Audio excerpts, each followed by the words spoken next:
Hello friends, आज हम लोग इंग्लिश के लेक्चर में नए चैप्टर को शुरू करने जा रहे हैं।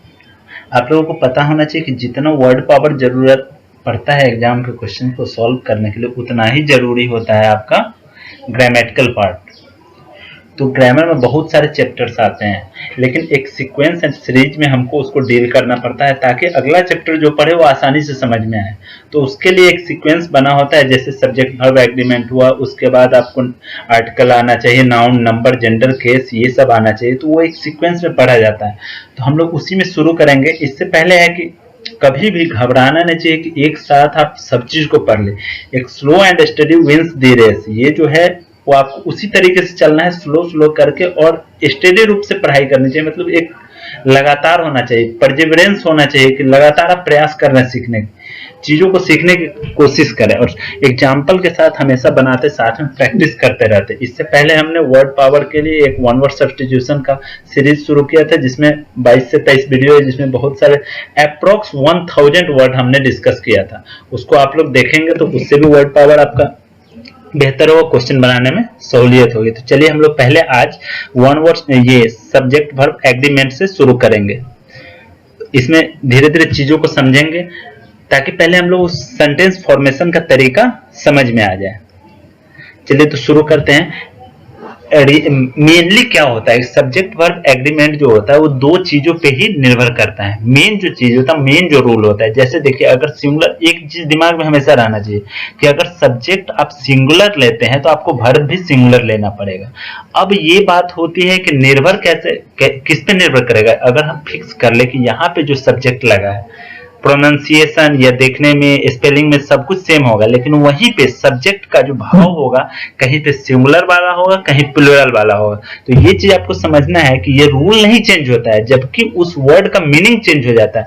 अगर मान लीजिए किसी चीज को हम पूरे समूह के रूप में ले रहे हैं तो क्या होगा। अगर एक एग्जांपल लेते हैं, जोड़ी के बारे में कहते हैं, तो जोड़ी को जब हम एक कंप्लीट लेंगे कि एक जोड़ी, एक ग्रुप ऑफ जजेज है, जब वो अपना एक यूनानिमस डिसीजन देगा तो उसको क्या कहते हैं, उसको सिंगुलर हम लेंगे। अगर ये अलग अलग सभी लोग, इसमें जितने भी मेंबर होंगे, अलग अलग अपना व्यू प्रकट करेंगे, अलग अलग जजमेंट देंगे, तो वो प्लूरल हो जाएगा, तो वहां पे प्लूरल वर्ब हमारा यूज हो जाएगा।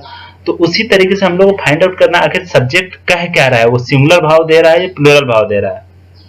चलिए एग्जांपल से देखते हैं। पहले एकदम सिंपल वे में धीरे धीरे हम लोग चीजों को समझेंगे और प्रैक्टिस करते हुए उसको एकदम याद करेंगे। देखिए होता क्या है, बहुत सारी चीजों को याद नहीं करना चाहिए, हमको उसमें से कुछ सिलेक्टिव चीजों को याद करना है। जैसे मान लीजिए 9 और 6 है, 6 ऐसे लिखा था, 9 ऐसे लिखा था। अगर आपको इसमें कंफ्यूजन होने लगे, एक बात लेते हैं एग्जांपल के तौर पे, तो हम क्या करेंगे, किसी एक को याद कर लेंगे। अगर 6 को हम याद कर लिए कि 6 ऐसे ही लिखाता है, और आपको पता है कि इस तरह का फिगर 1 से लेकर 9 के बीच में सिर्फ 2 ही फिगर आता है, 6 और 9।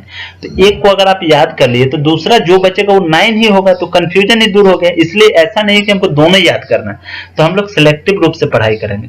चलिए एग्जांपल के साथ शुरू करते हैं। ही राइट्स पोएम, यहाँ पे देखिए राइट्स जो है ये सिंगुलर वर्ब है, क्योंकि यहाँ पे हमारा सब्जेक्ट ही जो है वो सिंगुलर है, तो उसके साथ सिंगुलर वर्ब लगेगा। आप लोगों को ये पता होना चाहिए कि भी का कितना होता है, वर्ब का कितना फॉर्म होता है। वर्ब का 5 फॉर्म होता है, V1, V2, V3, V4 और V5। एक सिंपल सा एग्जांपल लेंगे। गो जो होता है वो होता है V1, वेंट होता है वो V2 होता है, और गो वेंट गॉन V3 होता है। गोइंग जो होता है, जब ING लग जाता है तो उसको V4 कहा जाता है, और जब GOES होता है, गोज, तो ये हो जाता है आपका V5। तो ही जैसे third person singular number, third person ही और दे, इट, ये सब थर्ड पर्सन होता है। थर्ड पर्सन में जो सिंगुलर होता है उसके साथ हमेशा V5 यूज होता है प्रेजेंट टेंस के केस में। आगे हम लोग टेंस भी पढ़ेंगे। सब चीज को कॉम्प्लिकेट नहीं करना है, सबको जितना समझाया जा रहा है उतना ही पहले आप याद रखेंगे। धीरे धीरे जैसे जैसे चैप्टर आएगा वहां पे आपको समझ में आए, ओ उस चैप्टर में इस तरह बात किया जा रहा था इस कारण से, तो कोरिलेट करेंगे चीजों को। चलिए नेक्स्ट एग्जांपल देखते हैं। विनय, यहाँ भी आपका थर्ड पर्सन है, ठीक है, यहाँ भी थर्ड पर्सन है तो गोज होगा। देखिए यहाँ V5 यूज हो गया, उसी तरीके से V5 ये भी था। एक्सेप्शन में क्या होता है, with I excluding am and was, there is always a plural subject. देखिए आई के साथ क्या होता है कि हमेशा एम या वाज होता है, ठीक। I was going, I am a teacher, am लगा, वाज लगा, इन दोनों को छोड़ के हमेशा क्या होता है, प्लूरल सब्जेक्ट होता है। Is always a plural subject, ये हमेशा प्लूरल कंसीडर किया जाता है। एम और वाज जहां नहीं लगा हो यहाँ वो प्लूरल काउंट हो जाएगा, ठीक है। इसका भी आगे एग्जांपल देखें, you always takes a plural subject, you always takes a plural subject, यानी क्या होगा, यू अगर आप यूज करते सिंगुलर तौर पे या प्लूरल तौर पे, आपको यहाँ पे वर्ब प्लूरल ही लगेगा। प्लूरल वर्ब किस टाइप का होता है, यहाँ पे देखिए V1 है, प्लूरल है, यानी गो लगाएंगे तो प्लूरल हो गया, जब इसको सिंगुलर करना है तो गोज हो जाएगा, ठीक है। तो यू के साथ हमेशा गो लगता है। नेक्स्ट देखिए, जब वर्ब ये सब्जेक्ट आपका प्लूरल होगा तो वर्ब भी प्लूरल ही होगा। इसी का एक अपोजिट, अगर आप एक पहला रूल समझ गए तो सेकंड वाला अपने आप आपको याद हो जाए, जो हमने पहले समझाया कि एक ही रूल याद करना है। देखिए दे प्लूरल है तो इसके साथ वर्ब भी आर जो है प्लूरल है, they are riding a bicycle. We plural है, वर्ब भी प्लूरल है, planning to visit China. In general the number and person of any finite verb are corresponding to the number and person of the subject. Simple सा है, जिस तरह का subject रहेगा उसी तरह का वर्ब लगेगा। देखिए plural subject plural verb, singular subject singular verb. यहां देखिए play is a finite verb, यहाँ पे ये प्ले जो है फाइनाइट वर्ब है, where they is a plural subject in the plural form. ये है प्लूरल सब्जेक्ट है, ये तो आपको पता है, इट होता तो सिंगुलर सब्जेक्ट होता। यहाँ देखिए सी है, ये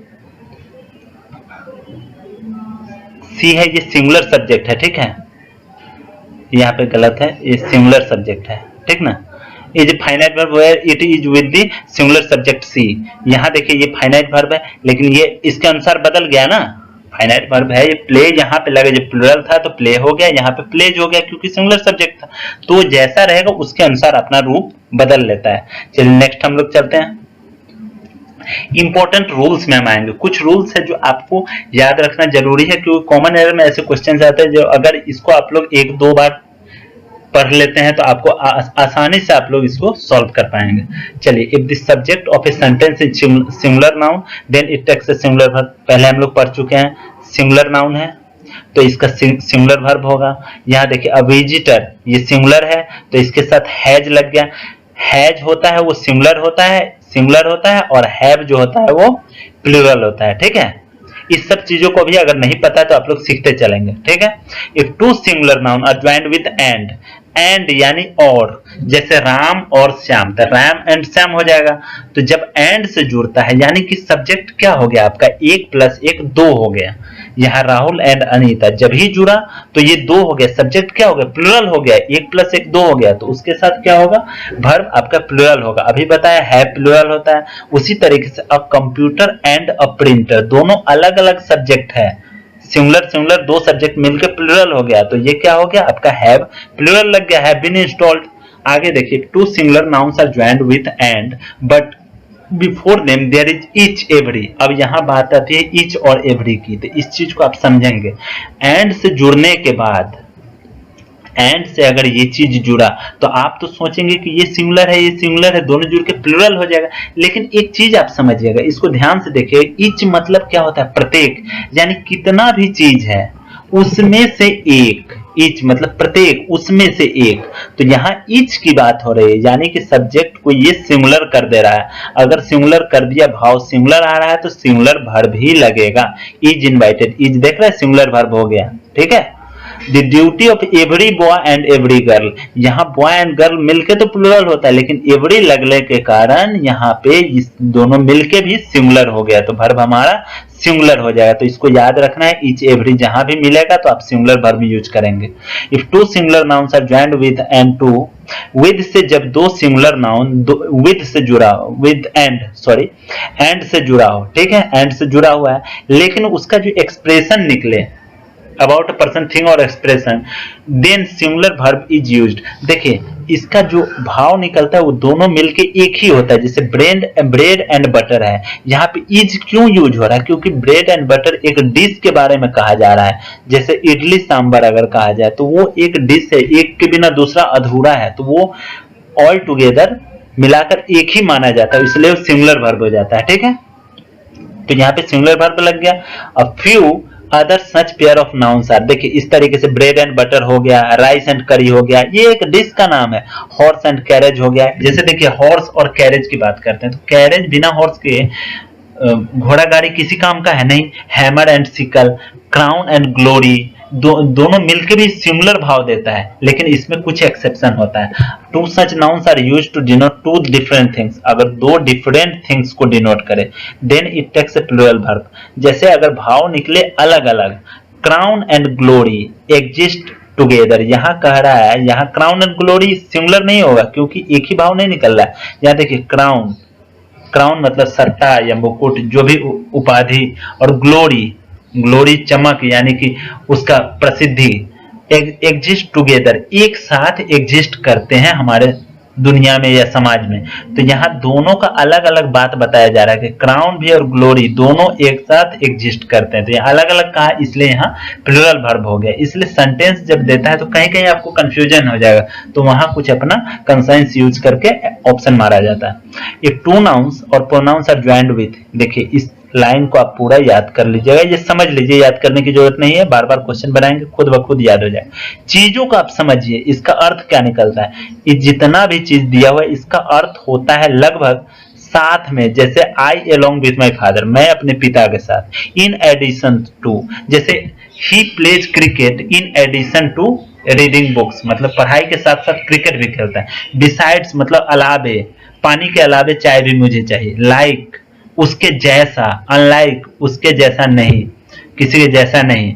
विद साथ में, एलोंग विद साथ में, टुगेदर विद साथ में, अकम्पनीड बाय, अकम्पनीड बाय मतलब क्या, जैसे आपके साथ कोई अकम्पनी कर रहा है, मतलब आपके साथ कोई जा रहा है, साथ में है। लेड बाय जो लीड करता है। हेडेड, हेडेड बाय जैसे किसी संस्था को उसका डायरेक्टर हेड करता है। गाइडेड बाय किसी के द्वारा गाइड करना। कंट्रोल्ड बाय, गवर्न बाय, ये सब से अगर कोई चीज जुड़ा हो then the verb is according to the noun और pronoun given in the first case. देखिए फर्स्ट केस में जो आएगा, जैसे यू, एग्जाम्पल से जब ही समझेंगे तभी एकदम क्लियर कट समझ में आएगा। You as well as your brother were absent study, यहाँ वर्ड जो लगा ये किसके हिसाब से लगा, यू के साथ लगा, क्योंकि पहला केस में क्या है, you as well as your brother, तुम अपने भाई के साथ। एब्सेंट थे, कल एब्सेंट थे तो वर्ड लगा यू के अनुसार, ठीक है। उसी तरीके से she together with her friends, यहाँ फ्रेंड्स है ये तो प्लूरल है तो इसके अनुसार तो होना चाहिए वेयर, मतलब आर होना चाहिए, लेकिन नहीं, फर्स्ट केस में सी है। She together with her friends, तो मेन सब्जेक्ट यहाँ पे इसको ये मानिए आप, उसके अनुसार प्लूरल वर्ब हो गया, ये सिंगुलर वर्ब हो गया। देखिए यहाँ गलती है, ये सिंगुलर वर्ब होगा, इस पे ध्यान मत दीजिएगा, जो बताया जा रहा है उस पे ध्यान दीजिए। सी है, इसके अनुसार इज लगा हुआ है, सिंगुलर वर्ब है। If two subjects are joined by, next rule है, two subjects are joined by not only but also, neither nor, either or, then the verb always follows its nearest subject. nearest subject कौन होगा, अगर not only he but also his father, तो इसके बाद ही verb लगेगा, यानी कि his father के अनुसार लगेगा। तो चलिए एग्जांपल देखते हैं, neither you nor I, अब यहाँ पे नियरेस्ट सब्जेक्ट कौन सा हो गया, आई, आई के बाद ही वर्ब लगना है ना, तो नियरेस्ट सब्जेक्ट तो आई हो गया, तो इसके अनुसार एम लगा, एम सिंगुलर वर्ब हो गया, एम गोइंग, ठीक है, एम सिंगुलर हो गया। देखिए नाइदर यू नॉर सी, यहाँ पे नियरेस्ट सब्जेक्ट कौन हो गया, सी हो गया, सी के साथ वर्ब क्या हो गया, सिंगुलर हो गया, इज लिसनिंग टू म्यूजिक, ठीक है। नेक्स्ट देखिए, if subject are joined with not but और नॉट, देखिए नॉट बट या नॉट से जुड़ा हो तो उसमें क्या हो, then the verb follows that subject which is not with this subject not, which is not with this subject not. तो इसमें क्या होता है, इसका अर्थ समझिएगा, जो नॉट, जो सब्जेक्ट नॉट के साथ नहीं है उसके अनुसार वर्ब लगता है। तो अब देखिए नॉट सी, सी तो है नॉट के साथ, सी नॉट के साथ है, तो ये कंफ्यूजन दूर हो गया कि सी के अनुसार वर्ब नहीं लगेगा। अब बच गया कौन, not she but her friends, she तो नॉट के साथ है तो इसके अनुसार तो वर्ब लग नहीं सकता है, बचा है हर फ्रेंड्स, तो ये तो प्लूरल है, प्लूरल सब्जेक्ट है तो प्लूरल वर्ब भी लगेगा, आर लगेगा। आगे देखते हैं, सी नॉट हर फ्रेंड्स, नॉट किसके साथ जुड़ा हुआ है, not her friends, her friends के साथ नॉट जुड़ा हुआ है, तो नॉट वाले के अनुसार तो वर्ब लगता नहीं है, तो वर्ब किसके साथ लगेगा, सी के अनुसार लगेगा, तो सी सिंगुलर है तो वर्ब भी सिंगुलर होगा, is. If the subject of a sentence is each either neither then it takes a singular verb। each अपने आप में सिंगुलर है, either neither सब सिंगुलर है, इसलिए सिंगुलर वर्ब लगेगा। आई इनवाइट, देखिए आप कॉन्सेप्ट को समझ लेंगे तो बहुत कम दिक्कत होता है, कहीं कहीं एक्सेप्शन केस में थोड़ा दिक्कत होता है। ईच अपने आप में सिंगुलर है, आइदर ये जहां भी जुटेगा प्लूरल वर्ब भी रहेगा, प्लूरल सब्जेक्ट रहेगा, उसको भी ये सिंगुलर बना देता है। आई इनवाइटेड टू गेस्ट, देखिए यहाँ प्लूरल है, टू गेस्ट तो प्लूरल हो गया। बट नाइदर, नाइदर जब ही लगा ये कर दिया, आपको सिंगुलर बना दिया, मतलब इनमें से कोई नहीं, सिंगुलर बना दिया। तो हैज कम, हैज हो गया सिंगुलर, ये सिंगुलर वर्ब होता है। ही प्रपोज्ड बोथ द गर्ल्स, उसने दोनों लड़कियों को प्रपोज किया। बट एदर हैज रेस्पोंडेड, तो यहां भी एदर लगते ही ये सिंगुलर हो गया, तो हैज आ गया सिंगुलर के अनुसार। समझ में आ रहा है? आफ्टर नेक्स्ट रूल है each of, either of, neither of, everyone, one of, etc, the noun और pronoun is always plural। देखिए यहां भी सेम चीज है, ये जो आप समझे उसी तरीके से ही है। नाउन या प्रोनाउन जो भी हो वो प्लूरल रहेगा, लेकिन वर्ब क्या होगा? सिंगुलर होगा। कारण क्या है? Either, each of, neither of, every one of, one of, ये लगने के कारण ये वर्ब को सिंगुलर कर दिए। ईच ऑफ द स्नैक्स, ये प्लूरल है लेकिन ये जुटते ही सिंगुलर हो गया, इसलिए यहाँ पे ईच पॉइजनस हो जाएगा। One of them, them plural है लेकिन इसमें वन ऑफ जुटने के साथ ही ये सिंगुलर हो गया, इसलिए ये हैज टॉप्ड इन एग्जाम हो गया, हैज सिंगुलर है। The professor, look at this example, देखिए the professor asked the student if every one of them, देखिए यहाँ प्लूरल है लेकिन यहाँ every one of लगने के कारण ये सिंगुलर होना चाहिए। तो यहाँ देखिए वर रेडी टू गो, जब भी वर आप देखेंगे आपके दिमाग में रूल आप पढ़े पकड़ लेंगे कि यहाँ वाज होना चाहिए, इसको आगे पढ़ने की जरूरत ही नहीं है। नेक्स्ट देखिए if the subject of a sentence is everybody, फिर आपको दिख रहा है सिंगुलर है, somebody, nobody, anybody, someone, no one. इस चीजों को अगर आपको लिखना है तो आप पॉज करके इसको कहीं नोट्स बना सकते हैं। देखिए नोट्स बनाने का तरीका होता है कि जो चीज आपको नहीं आता है उसी को आप नोट्स में बनाएं, ऐसा नहीं कि पूरा रोक लिए और पूरा का पूरा रोल लिखने लगे, तब कभी आप सफल नहीं आसानी से हो पाएंगे, टाइम लग जाएगा। होना तो है ही लेकिन टाइम लग जाएगा। देखिए एग्जाम्पल देखिए एवरीबॉडी, ये सब जब ही जहां जुटा रहेगा समथिंग, नथिंग, एनीथिंग, तो वर्ब हमेशा सिंगुलर होगा। दो तीन रूल जो पीछे हमने पढ़ा सब आपस में सिमिलर है, इसमें भी एवरीबॉडी, समबडी, नोबडी वाला है, तो आप इसको भाव से ही समझ जाएंगे सिंगुलर हो जाता है। एवरीबॉडी नोज, सभी लोग जानते हैं, that the sun is a star, तो एवरीबॉडी के अनुसार यहाँ सिंगुलर वर्ब हो गया। एवरी यानी प्रत्येक, सिंगुलर हो गया। समवन, देखिए सम जो होता है ना वो आपका सिंगुलर भाव देता है, सम जो होता है सिंगुलर भाव देता है, इसलिए among his friends, like someone के अनुसार लग गया यहाँ पे सिंगुलर वर्ब। ये सब एक पर्टिकुलर वर्ड्स है जिसको आपको समझ लेना कि जहां जुटा रहेगा उसी के अनुसार कुछ ना कुछ एरर दिया रहेगा आपको। If the subject of a sentence is many, देख ले प्लूरल है, बोथ, फ्यू, अ फ्यू। देखिए एक चीज और आप लोग समझ लीजिए, few, a few, the few, ये सब जो यूज होता है ना काउंटेबल सेंस में यूज होता है, जो चीज आप गिन सकते हैं उसके पहले ही few, a few, the few लगाते हैं। लिटिल जो होता है वो, लिटिल जो चीज होता है वो कब लगाया जाता है? जब अनकाउंटेबल सब्जेक्ट हो उसके पहले लिटिल लगाया जाता है। A little, the little, little, समझ गए? देखिए यहाँ पे प्लूरल क्यों होगा? द फ्यू यूज करेंगे तो स्वाभाविक है कि आप लगाएंगे काउंटेबल नाउन के पहले, तो जब भी काउंटेबल नाउन एक से ज्यादा होगा तो प्लूरल हो जाएगा। लेकिन both are beautiful and charming, both जब ही लगा इसके अनुसार लग गया आर। मेनी वर, मेनी आप अपने आप में प्लूरल है, उसके अनुसार were invited but a few have attended the ceremony, बहुत लोगों को इनवाइट किया गया था लेकिन उनमें से बहुत कम लोग आए थे। देखिए आफ्टर, इस चीजों का आप रोक कर एक नोट्स बना लीजिए, कॉपी में लिख लीजिए, समझ में आता रहेगा। After both of, a few of, few of, many of, फिर वही चीज आ गया, क्योंकि बहुत सारा चीज है उसमें से आप कुछ चीज चुन रहे हैं जो काउंटेबल है, तो कुछ यानी कि ज्यादा हो गया, एक से ज्यादा, तो स्वाभाविक है वो हो जाएगा plural. Many of the visitors are European, many of मतलब विजिटर्स हैं उनमें से बहुत सारे, तो प्लूरल हो गया। ऐसे ही आपका सब्जेक्ट तो वर्ब भी प्लूरल होगा। Many, a great many, a good many, etc, many, फिर आपको प्लूरल दिख रहा है मेनी, अ ग्रेट मेनी, एक तो मेनी प्लूरल था, अ ग्रेट उसमें लगा दिए तो और ज्यादा हो गया, good many, the noun is always plural, इसमें भी समझाने की जरूरत नहीं। The great many girls are swimming, इसके अनुसार प्लूरल हो गया। एक्सेप्शन में एक होता है, अगर आप इसको याद कर लिए तो आपको एक्सेप्शन याद करने की जरूरत नहीं, खुद ही आप समझ जाएंगे। मेनी अ मैन, जैसे both the noun and verb in a sentence are always similar, यहाँ पे जब भी लगता है ना मेनी अ मैन, ये एक्सेप्शन है, इसको याद कर लीजिए तो ये सब आप अपने से याद रहेगा, कोई एक याद करना पड़ेगा। मेनी अ सॉन्ग, वर्ब भी और सब्जेक्ट भी दोनों इसमें सिंगुलर रहता है, इसको आप नोट कर सकते हैं क्योंकि ये थोड़ा आपको कंफ्यूज कर देगा। Many a song is soothing, verb भी सिंगुलर, वर्ब सिंगुलर है और सब्जेक्ट भी सिंगुलर लगा। नेक्स्ट देखिए, आफ्टर अ नंबर ऑफ, इसको तो आप पक्का याद कर लीजिए, अ लगा है यानी आप समझेंगे सिंगुलर है, लेकिन ये प्लूरल होता है। अ लार्ज नंबर ऑफ, अ लगा रहेगा तो ये प्लूरल हो गया। एक्सेप्शन में आप देखेंगे द नंबर, वो सिंगुलर हो जाता है, ठीक है। अब देखिए, number of large number of noun plural होता है और प्लूरल वर्ब लेता है। क्यों प्लूरल वर्ब लेता है? क्योंकि ये लगते ही आपका नाउन प्लूरल हो जाता है, सब्जेक्ट प्लूरल हो जाता है। देखिए, a number of students have taken the test, a number of students के पहले नंबर ऑफ लगा, ये प्लूरल हो गया और आपका वर्ब भी प्लूरल हो गया। यहां भी प्लूरल लेगा, ठीक है, प्लूरल ही लेगा, अ नंबर ऑफ स्टूडेंट नहीं लिख सकते हैं, अ नंबर ऑफ स्टूडेंट्स ही लिखना है आपको। एक्सेप्शन में देखिए, ये क्या करता है, आपका नाउन तो प्लूरल लेगा, जैसे द नंबर ऑफ स्टूडेंट्स लेगा, लेकिन यहाँ पे हैज हो जाता, the number of low floor buses.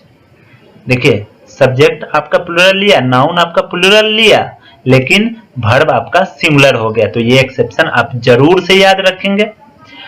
अब देखिए, some, some of, all of, enough, most, most of, a great deal of, lots of, a lot of. Lots of लिखिए या अ लॉट ऑफ लिखिए, ये भी कॉमन एरर में आता है, आपको लिखा रहेगा और लॉट्स ऑफ। अगर एस लगा दिए तो ए नहीं लगेगा, ए लगा दिए तो एस नहीं लगेगा। प्लेंटी ऑफ, ये सब आपको देखने से ही लग रहा है कि काउंटेबल नाउन के लिए यूज हो रहा है, तो प्लूरल ही लेगा। Is always a plural and one and also the verb is plural. देखिए, all men are mortal, plural noun हो गया, वर्ब भी प्लूरल हो गया। लॉट्स ऑफ एक्टर्स, या लिखते a lot of actors were present, plural noun plural verb, कोई doubt नहीं। अब देखिए, half of, one third of, half of मतलब आधा, वन थर्ड ऑफ मतलब एक तिहाई, टू थर्ड ऑफ दो तिहाई, थ्री फोर्थ तीन चौथाई। If the noun is countable, अब यहाँ पे थोड़ा सा क्लियर फंडा करेंगे। काउंटेबल जब रहे, जिस चीज को आप गिन सकते हैं, जैसे 10 रुपया है तो उसका हाफ कितना होगा, 5 रुपया, जिसको हम काउंट कर सकते हैं। लेकिन राइस है, राइस अगर 1 केजी है तो उसका हाफ करेंगे तो क्या होगा, हाफ केजी राइस होगा। लेकिन बात तो वही रह जाएगा ना, उसको तो हम काउंट ही नहीं कर सकते। जब काउंट हम कर ही नहीं सकते हैं तो उसमें प्लूरल वर्ब लगाने का तो बात ही नहीं आता, सिंगुलर ही लगेगा। तो यहाँ देखिए, काउंटेबल नाउन है, half of the workers, workers क्या है, काउंटेबल है, प्लूरल था, उसका आधा करेंगे तो प्लूरल ही रहेगा, तो वर्ब भी प्लूरल होगा।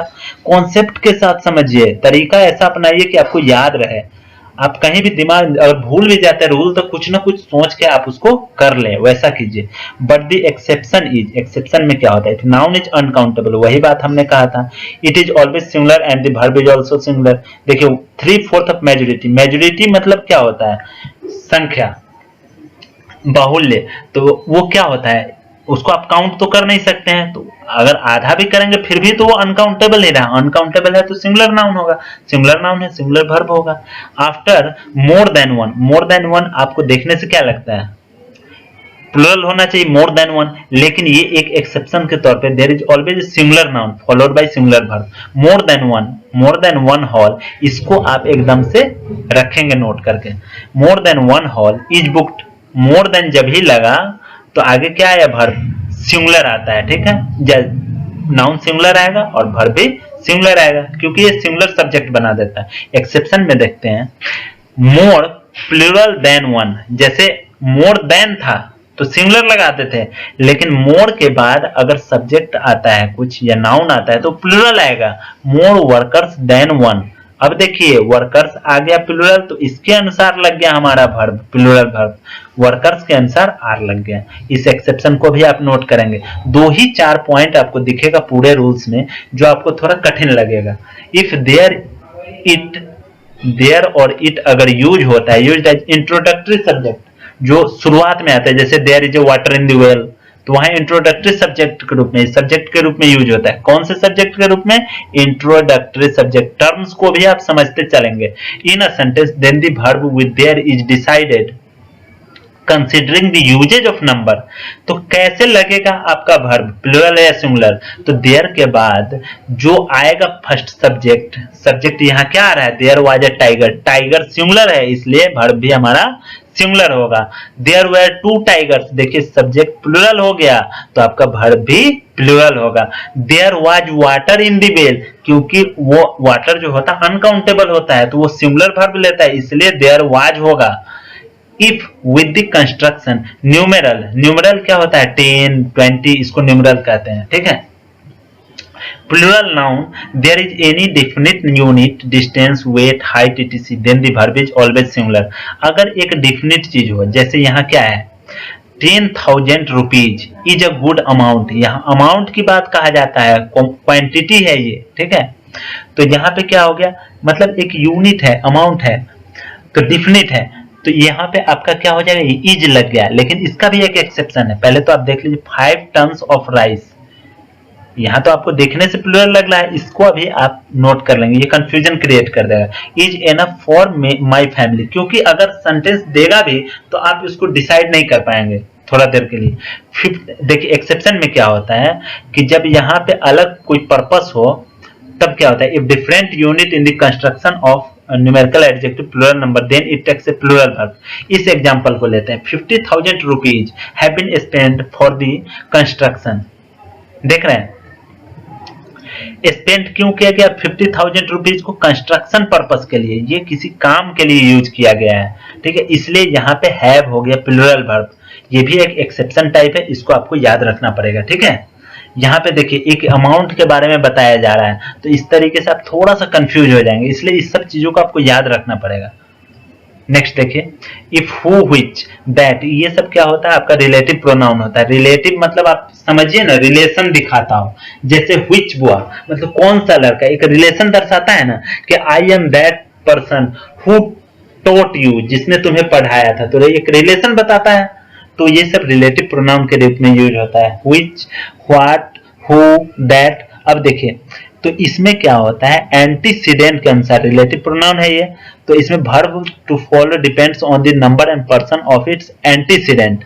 तो इस एंटीसीडेंट का मतलब होता है इसके पहले जो वर्ब, ये नाउन या सब्जेक्ट आता है उसके अनुसार आपका वर्ब होगा। तो यहाँ क्या है? आई, हु, मैं, जो, एम अ डॉक्टर, जो एक डॉक्टर है। यहाँ सेंटेंस का अर्थ भी समझना सीखिए। अगर सेंटेंस का आप अर्थ नहीं निकाल पाएंगे तो आप कभी भी आसानी से एरर को ढूंढ ही नहीं पाएंगे, क्योंकि आपको तो समझ में ही नहीं आएगा। इसीलिए कहा जाता है कि वर्ड पावर भी जरूरी होता है। ऐसे इसमें वर्ड पावर की नहीं जरूरत है, लेकिन वर्ड पावर भी जरूरी होता है। कहीं कहीं सेंटेंस का वर्ड अर्थ निकलने के बाद आप आसानी से एरर ढूंढ लेते हैं।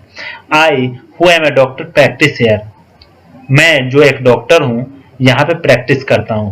तो यहाँ क्या हो गया? आई के अनुसार लग गया एम, सिंगुलर वर्ब। रिमेन, यहाँ पे वर्ब प्लूरल है। Who are present here, did not vote, जो लोग जो यहाँ खड़े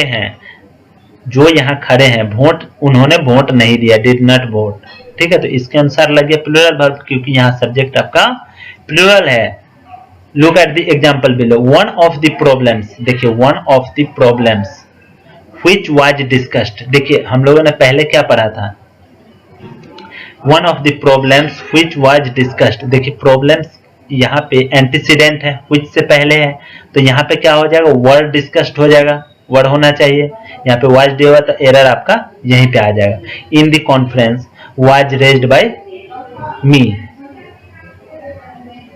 तो यहाँ देखिए आप थोड़ा सा कंफ्यूज हो रहे होंगे कि पीछे तो हमने पढ़ा कि वन ऑफ जब रहता है तो वर्ब सिंगुलर हो जाता है, लेकिन ये वन ऑफ के लिए जो वर्ब यूज किया गया है वो यहाँ वाज किया गया है, तो इसमें कंफ्यूज नहीं होना है। One of the problems which were discussed, इसका अर्थ निकलता है जो प्रॉब्लम्स डिस्कस किया गया। यहाँ अर्थ इस तरह निकलता है कि जो प्रॉब्लम्स जितने प्रॉब्लम्स डिस्कस्ड किए गए उनमें से एक, तो इस प्रॉब्लम्स के लिए तो वर्ड यहाँ पे यूज होगा उनमें से एक, अब उनमें से एक के लिए अलग यूज होगा। इन the conference was raised by him, उसके द्वारा रेज किया गया। कॉन्सेप्ट क्लियर हो गया।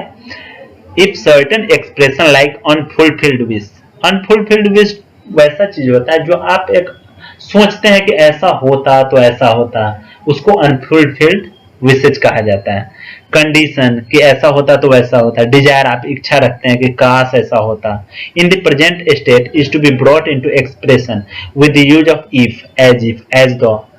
इफ मतलब अगर, एज इफ मानो, एज दो हालांकि, एज दो भी मानो ही होता है। आई विश मतलब मैं ऐसा सोचता हूँ। इट इज टाइम, यही समय है। इट इज हाई टाइम, यही उचित समय है। along with which to be is used then only its verb form is used। तो इस तरीके से आप एग्जाम्पल से बस याद रखिए। I wish I were an angel, मैं सोचता हूं अगर मैं एक एंजल होता, परी होती। ठीक है, तो मेरी एक इच्छा है, डिजायर है, अनफुलफिल्ड विश है, डिजायर है। सेम एग्जाम्पल देखिए, इफ आई वर यू, अगर मैं तुम्हारे जैसा होता, तो यहां भी वर होगा क्योंकि अनफुलफिल्ड डिजायर या विश हो या कंडीशन हो उसमें प्लूरल वर्ब ही लगता है और वर ही यूज होता है। अब ऐसा नहीं कि इफ आई आर यू, वैसा नहीं लगा सकते हैं, वर ही यूज होगा, इसको याद रखिएगा। नहीं याद है तो आप नोट्स बनाइएगा। इन दिस सेंटेंस, ये तो समझ ही गए क्यों ऐसा हुआ। So if two pronouns are joined with and, दो प्रोनाउन है जो एंड के साथ जुड़ा है एक दूसरे से, then it takes a plural verb. बहुत आसान है। I and he are liable, यहाँ पे आप सोच रहे हो कि आई के अनुसार लगता है एम या ही के अनुसार लगता है इज, लेकिन ऐसी बात नहीं। यहाँ एंड से जुड़ने के कारण आपको यहाँ पे आर लगाना पड़ेगा क्योंकि दोनों सिमिलर है और लेकिन वर्ब हमको प्लूरल चाहिए। यू एंड सी, यू के साथ तो आपको हैवी लगाते हैं, लेकिन यहाँ पे सी के साथ आपको डाउट होगा, लेकिन नहीं, दोनों जुड़ने के बाद ये प्लूरल हो गया, इसलिए आपको हैव लगाना पड़ेगा। तो इसी तरीके से हम लोग एग्जाम्पल के साथ हर एक चैप्टर को डील करेंगे। 15-16 चैप्टर के बाद आप लोग क्वेश्चन बनाना शुरू करेंगे और बहुत ही आसानी से बना पाएंगे। वीडियो को आप 1-2 बार देखेंगे, सारा कॉन्सेप्ट क्लियर हो जाएगा। नहीं समझ में आए स्लो करके देखिए, रोक के देखिए, नोट्स बनाइए, धीरे धीरे सब आप लोग सीख लेंगे। तो आज के लिए बस इतना ही।